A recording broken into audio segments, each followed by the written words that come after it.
Another grateful day, another day to share. Medyo matubal tayo ngayon, guys! Sabi nga nila hindi araw-araw Pasko, guys.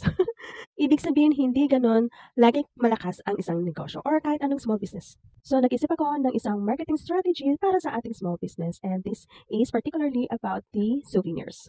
We also provide a on-site souvenirs, bits and charms ito, and name tags. So, I made a collaboration letters para i-offer sa mga coffee shops, restaurants, spa, and salon, and etc. This letter is about offering a collaboration between the two business in where we can put up a pop-up activities or shop or booth for our souvenirs. So, pero itong tote bags, souvenirs, mugs, perfume bar, and these beads. So, ihati na namin dito ang aking anak sa school and isasabay ko na rin to itong offer or proposal letters for our prospective clients. So, habang pumupunta pa tayo sa ating mga prospective clients, I'm still preparing for the other letters pa ilagay sila sa ating envelope. Although nasa modern technologies na tayo, guys, I'm also sent some letters of this through emails. However, gusto ko pa rin bigyan ng letters yung mga talagang target clients ko na malapit lang dito sa ating area. And also, nag-send din tayo mga letters through messengers. Since we have some experiences sa ating previous jobs, babalik tayo sa old way na marketing strategies, and this is a distributing a proposal letters in person.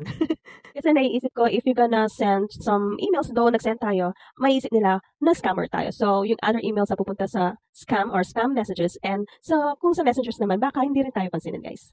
In this way, I can answer directly their inquiries in front of them. In my collaboration letter, nakaspecify dito kung ano ang mga benefits in both parties ang makukuha namin. Ayun guys, tapos na tayo maghatid sa aking son. Meron tayong prospective clients and ito, so it looks familiar siguro sa inyo. However, wala tayong parking space. So naghanap na lang kami ng other prospective clients. At syempre dito tinitingnan mo rin ang isang business owner or yung establishment na maraming pinupuntahan na tao.